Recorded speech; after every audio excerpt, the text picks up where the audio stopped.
Mesdames, Messieurs, bonjour. Merci d'avoir répondu à notre invitation. Elle nous permet de nous adresser directement par votre entremise à nos concitoyens dans un moment qui est un moment politique sans précédent historique dans la Ve République. 3 gouvernements en l'espace d'1 an, à la suite d'un président de la République battu dans toutes les élections depuis la sienne, en sorte que, plutôt qu'à l'addition de ces mésaventures, c'est au tableau général qu'il faut réfléchir. Cette situation est le symptôme de l'impasse dans laquelle plonge inéluctablement la Ve République dès lors qu'il y a une contradiction entre la légitimité de l'élection présidentielle et celle des élections législatives. À quoi s'ajoute l'incapacité du président de la République à maîtriser une telle situation. Il en résulte une confusion dans les esprits, dans les institutions, parmi les acteurs économiques, dans les rangs des décideurs politiques, qui aggrave le tout. Il faut donc, pour répondre à ce moment, prendre à bras-le-corps le cœur du problème, c'est-à-dire le président de la République et sa légitimité à continuer à décider dans de telles circonstances. Il est l'origine du chaos, parce qu'il a convoqué des élections législatives anticipées dont il n'a pas voulu assumer le résultat. Et depuis cette heure, la République, la démocratie est faussée. Et ce type de situation se paie toujours. La vie politique d'un peuple passe par ses institutions et le respect du fonctionnement de ces institutions suppose le respect scrupuleux de la volonté du peuple. Sinon, ça n'est plus une démocratie. Et puis après cela, un acharnement du président de la République à vouloir décider le contraire, je dis bien le contraire, l'exact contraire de ce qui avait été dit par les élections. Bien sûr, personne n'avait la majorité absolue à l'issue des élections, mais enfin, un bloc était arrivé en tête. Tout ce qui a suivi a été la négation méthodique, acharnée de ce résultat. Des gouvernements choisis avec pour Premier ministre des personnalités figurant sur les bancs les plus minoritaires de l'Assemblée nationale, et s'obstinant à prendre des décisions qui sont à l'exact opposé de ce qui avait été souhaité par le vote. Et pour finir, tandis que se multipliaient les signaux d'alerte et de mobilisation, aucune prise en compte de ce qu'ils signifiaient. Rien comme réponse à la mobilisation spontanée du 10 septembre. Aucune réponse à la mobilisation intersyndicale massive du 18 septembre, ni non plus à celle du 2 octobre. À chaque étape, tout le monde a eu le sentiment d'avancer toujours plus loin dans un système de monarchie présidentielle dont personne ne veut dans ce pays, que l'on soit de droite ou que l'on soit de gauche. Il faut donc, pour répondre à cette situation, aller au cœur du problème, c'est-à-dire en revenir au peuple, c'est-à-dire mettre en cause la légitimité du président de la République dans les formes que notre démocratie parlementaire permet. Je me répète, dans les formes institutionnelles dont nous disposons. Quelles sont-elles? Il y en a une. La destitution du président de la République telle qu'elle est prévue par la Constitution elle-même. Cette destitution, elle est souhaitable et dès lors, elle doit être possible. Déjà, elle est demandée par 104 députés à l'Assemblée nationale, c'est-à-dire la majorité plus qu'absolue des élus du nouveau Front populaire. Mais depuis, d'autres voix se sont élevées pour dire, quoi qu'on pense les uns les autres, en définitive, c'est par là que passe la réponse claire dont on a besoin.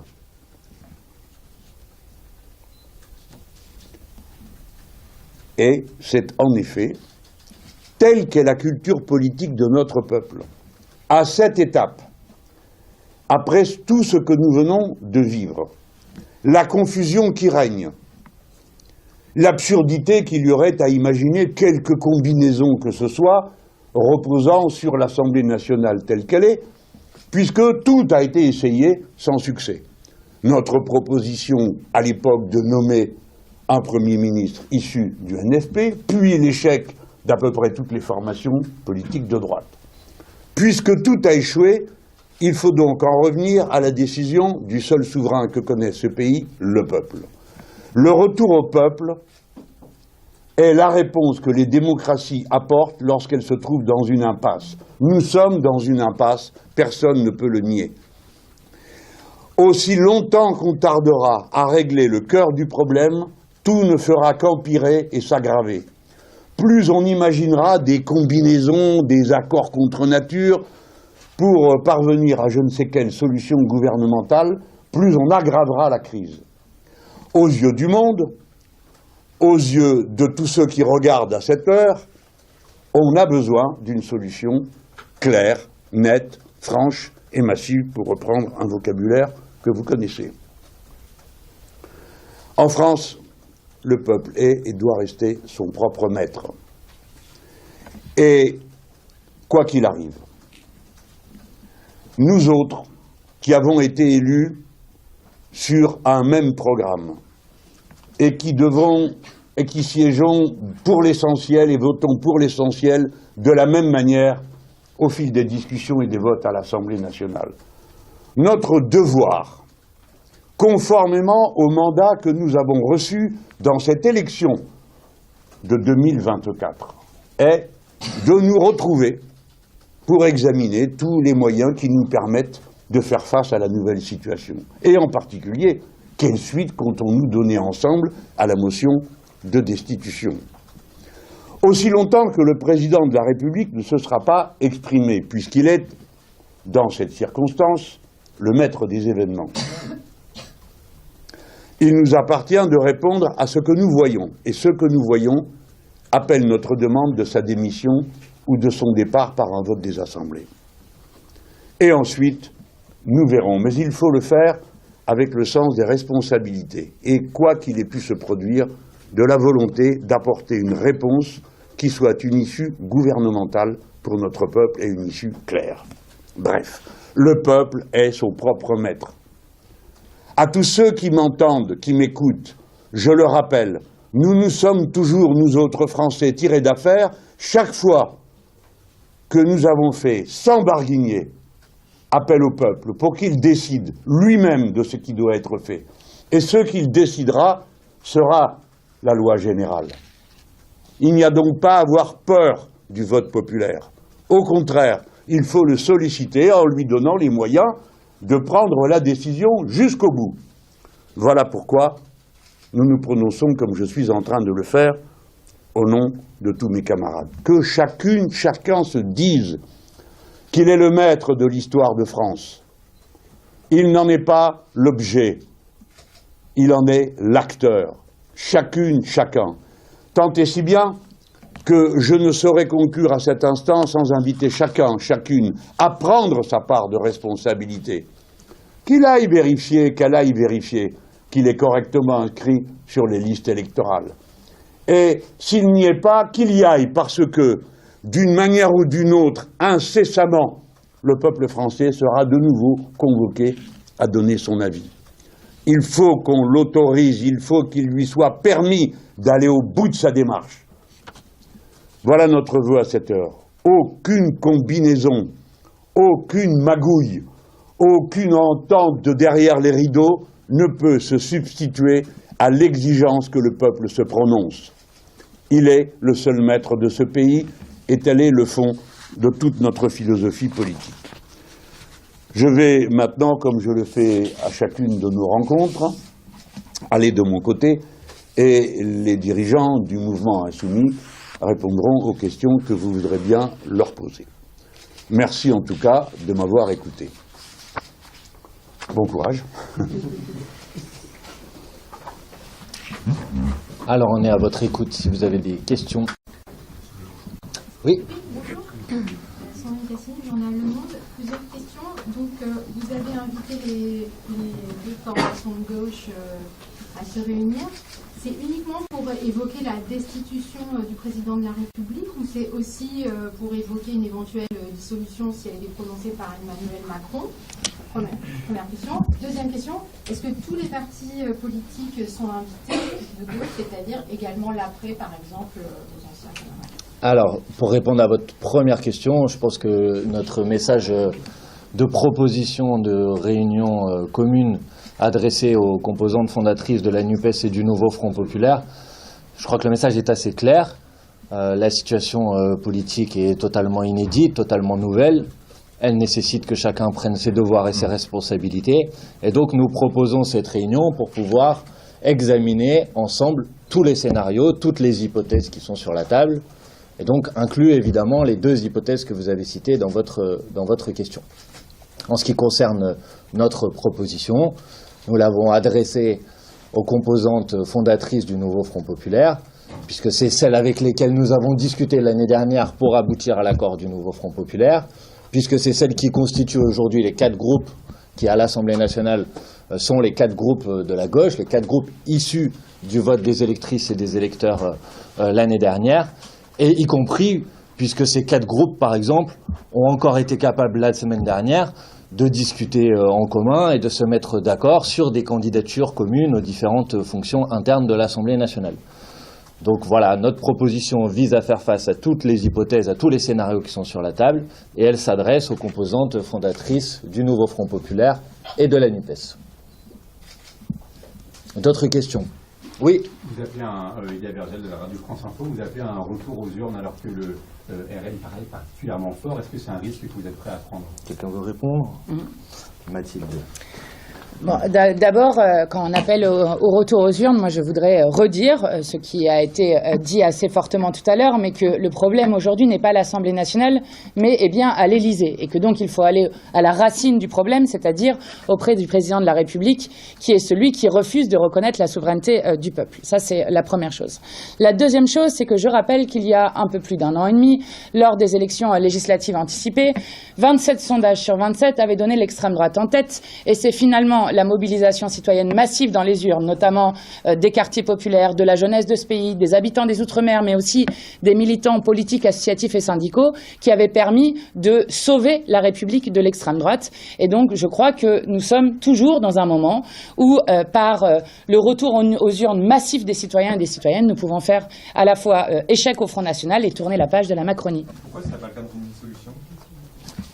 Comment cela? Pourquoi finalement pas faire ça par une dissolution? Mais parce que je crois que ça ne réglera aucun des problèmes. Quand je vous dis que le problème n'est pas à l'Assemblée nationale, il y a de forts risques ou de fortes chances, ça dépend comment vous le regardez, mais qu'il n'y ait pas de majorité à l'Assemblée nationale. Donc le problème n'est pas l'Assemblée nationale à qui on refuse le vote, par exemple, sur l'abrogation de la retraite à 64 ans, qu'on contraint par des 49-3, qu'on contraint par des votes bloqués. Le problème est à l'Élysée, et donc je crois que pour offrir une respiration démocratique au pays, il s'agit d'avoir une élection présidentielle anticipée qui permet au peuple de France de pouvoir trancher entre les grandes offres politiques qui sont faites au pays. Peut-être ajouter sur cette question, parce qu'effectivement, elle est importante. L'année dernière, il y a eu des élections législatives anticipées à la suite de la dissolution de l'Assemblée nationale. Il y a eu un record de participation qu'on n'avait pas pu observer depuis des années et des années lors des élections législatives. On ne peut pas dire aujourd'hui que ce qui souffre d'un déficit de légitimité ou d'assises populaires, ce soit l'Assemblée nationale telle qu'elle est aujourd'hui. S'il y a aujourd'hui un problème de légitimité, et c'est ce que disait Jean-Luc Mélenchon dans son propos introductif, c'est parce que vous avez un président de la République qui a perdu l'ensemble des élections et qui continue à essayer d'imposer la continuité de sa politique, alors qu'elle a été battue dans les élections, alors que les différents gouvernements qu'il a mis en place, ça fait désormais 3 en 1 an, ont été soit renversés par une censure, soit ont anticipé leur renversement en démissionnant ou en demandant un vote de confiance. Et donc si aujourd'hui vous voulez apporter une solution, que ce soit une solution claire, franche et massive à la situation de blocage que connaît le pays, ça passe nécessairement, de notre point de vue, par permettre un moment de respiration démocratique, une élection présidentielle anticipée, qui permet ensuite aux électrices et aux électeurs de choisir franchement quel est le chemin que le pays doit prendre. Imaginez un instant que dans l'hypothèse d'une dissolution de l'Assemblée nationale, nous revenions à une Assemblée nationale dans laquelle aucune formation politique ne dispose de la majorité absolue ou aucune coalition ne peut gouverner. Alors quoi? Nous allons vivre encore pendant 2 ans au rythme de 3 gouvernements qui tombent chaque année. Je pense que tout le monde peut légitimement considérer que la situation de chaos dans laquelle le président de la République a mis le pays aujourd'hui, il faut y mettre un terme, et que pour y mettre un terme, on a besoin de ce moment de respiration démocratique. Et c'est la raison pour laquelle nous avons demandé ce matin que soit examinée maintenant en urgence la motion de destitution qui a été déposée par 104 députés à l'Assemblée nationale. Elle est en attente d'examen par le bureau de l'Assemblée nationale. Il est tout à fait possible de réunir très rapidement un bureau de l'Assemblée nationale et pour que les parlementaires puissent se prononcer sur ce sujet. Je crois que c'est vraiment nécessaire si on veut être en mesure de sortir le pays de la situation de blocage dans laquelle il est. Bonjour, Léon Laurent, AFP. Vous avez dit que vous voulez examiner les 2 hypothèses d'émission et dissolution avec les autres partis de gauche cet après-midi, mais concrètement, à cette réunion, vous voulez leur dire quoi aux autres partis de gauche? Vous allez leur proposer une nouvelle alliance type NFP, type NUPES pour des législatives? Vous allez essayer de les convaincre de vous soutenir pour la motion de destitution? Enfin, voilà, concrètement, ça veut dire quoi? Alors, on va pas faire la réunion avant que la réunion ait lieu, mais on peut quand même répondre à vos questions. Vous savez ce que vous voulez leur dire. Évidemment que, puisqu'il s'agit d'examiner l'ensemble des hypothèses sur la table, on disait tout à l'heure que la motion de destitution, aujourd'hui, elle est signée par une majorité des députés du nouveau Front populaire, et j'imagine que les derniers rebondissements et le spectacle pitoyable et pathétique auquel on a assisté ces derniers jours autour de la composition du gouvernement de M. Lecornu et la forme de bras d'honneur, en quelque sorte, que le président de la République, Emmanuel Macron, a infligé au pays, va peut-être convaincre un certain nombre de personnes qui, peut-être dans un premier temps, étaient dubitatifs sur l'opportunité de cette motion de destitution, de la soutenir désormais. Donc effectivement, ça participera des éléments de la discussion. Quant à l'hypothèse d'une éventuelle dissolution de l'Assemblée nationale, je vous renvoie à la proposition que nous avons faite, y compris par l'intermédiaire de Jean-Luc Mélenchon à la Fête de l'Humanité. Nous avons proposé ce que nous avons appelé une offre fédérative autour d'une base simple. Le programme du nouveau Front populaire, c'est celui sur lequel nous avons été élus l'année dernière. Et pour notre part, nous considérons que c'est toujours le programme sur lequel nous pouvons nous réunir en cas de dissolution avec celles et ceux qui veulent rester fidèles au programme du nouveau Front populaire. Et c'est aussi ces éléments-là que nous mettrons en discussion si cette réunion se tient cet après-midi. Sauf que depuis la dernière dissolution, il y a beaucoup de choses qui ont changé à gauche. Est-ce que vous êtes encore en état de discuter avec les socialistes, avec Rappel et Glucksmann, enfin on sait les relations que vous avez avec eux? Est-ce que la discussion est encore possible à gauche? Sachant que cette année, c'était pas le grand amour. Mais écoutez, je crois que tout à l'heure dans la réponse, je vous ai donné un exemple, c'est pas juste une croyance.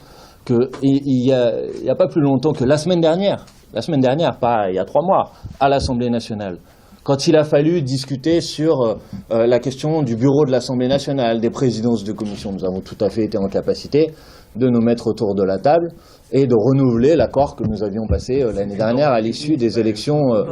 C'était assez politique. Vous savez, qui va être le président de la Commission des Finances? Mon collègue Éric Coquerel ici présent. Qui va être le président de telle et telle commission de l'Assemblée nationale ou qui va être vice-président de l'Assemblée nationale? Comme ma collègue Clémence Guettet ou Nadège Abou-Mangoli qui n'est pas avec nous aujourd'hui. Évidemment que c'est des questions très, très, très politiques. Après, ne racontons pas d'histoire. Nous avons fait une proposition. Maintenant, à celles et ceux à qui elle s'adresse, de répondre à cette question. Le programme que nous avons défendu ensemble l'année dernière, le programme du nouveau Front populaire, il est sur la table. Pour notre part, ça reste notre boussole programmatique. Et s'il devait y avoir une dissolution de l'Assemblée nationale, je crois que notre responsabilité est de proposer à toutes celles et ceux qui sont d'accord avec ce programme de se rassembler et de se réunir. pas seulement, comme je l'entends parfois, pour empêcher l'extrême droite de s'emparer du pouvoir, mais parce que s'il doit y avoir une dissolution de l'Assemblée nationale, alors c'est la question de l'avenir du pays qui va être posée. Et dans cette hypothèse-là, c'est la question du pouvoir qui sera posée. Et nous considérons que dans ce cas-là, on doit rentrer dans cette bataille électorale avec des propositions qu'on a à faire au pays pour pouvoir le gouverner dans quelques semaines ou dans quelques mois. Ils ont répondu aux autres partis de gauche à votre invitation déjà? J'ai lu un communiqué des écologistes dans lequel ils affichent aussi une volonté et une démarche visant à ce que tout le monde puisse se rencontrer. Donc je le prends positivement. Ça veut dire que nous sommes déjà 2 formations politiques à souhaiter que cette réunion puisse se tenir parmi les composantes fondatrices du nouveau Front populaire. J'ai lu ou j'ai entendu le parti Génération dire qu'il était aussi favorable à ce que cette réunion puisse se tenir. Ça fait donc 3, puisqu'il y avait 5, au moment de la NUPES par exemple, il y avait 5 composantes fondatrices, ça fait donc 3. Et je crois savoir que du côté communiste, j'ai vu un certain nombre de députés communistes soutenir aussi cette proposition. Donc je crois que les choses avancent progressivement, et j'espère que cette réunion pourra se tenir le plus rapidement possible. Vous n'avez pas évoqué l'hypothèse d'une nomination d'un Premier ministre de gauche. Est-ce que c'est une hypothèse qui n'existe pas dans votre esprit? Et si elle devait advenir, quelle serait votre position? Très sincèrement, je crois que le moment est assez grave dans le pays par le chaos, l'instabilité qui a été créée par, l'obstination d'Emmanuel Macron à ne pas obéir au suffrage universel en juillet 2024 pour arrêter de semer des illusions et arrêter ce très mauvais feuilleton. Il faut faire remarquer que gouvernement après gouvernement, la réponse d'Emmanuel Macron est très claire. C'est des gouvernements toujours plus à droite qui sont proposés. Donc je pense que la réponse est sur la table et qu'il faut arrêter, de contourner la vraie solution. Et la vraie solution, c'est le retour au peuple. On a eu plusieurs jours de mobilisation syndicale également. Est-ce que vous allez concerter Force ouvrière, la CGT, lors de vos négociations pour proposer une solution claire et assez simple? Écoutez,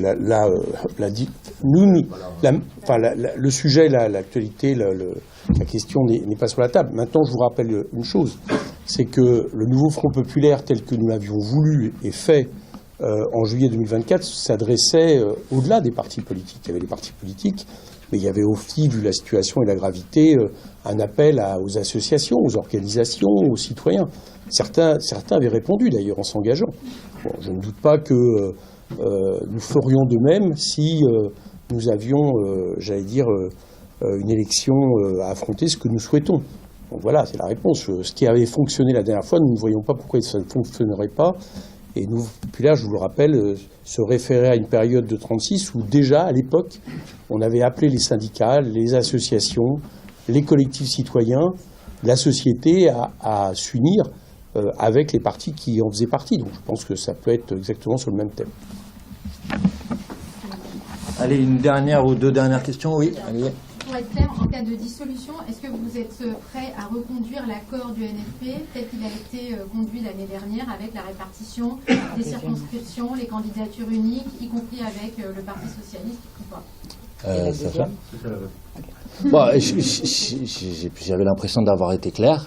Mais je vais le refaire. Mais moi, vous entendez que je ne peux pas décider à la place des autres organisations politiques de quelles seront leurs positions. Vous avez demandé quelle est notre position à nous. Notre position à nous, comme je l'ai dit tout à l'heure, c'est y compris celle qu'on a déjà remis sur la table il y a quelques semaines au moment de la fête de l'humanité. Nous proposons aux différentes formations politiques qui sont d'accord pour se réunir sur la base du programme du nouveau Front populaire de présenter des candidatures communes porteuses et porteurs de ce programme. Voilà, je crois que je ne peux pas être plus clair que ce que je viens de dire à cet instant. Enfin, il n'y a pas eu de dissolution. Il n'y a pas eu de dissolution, il n'y a pas eu encore de réunion.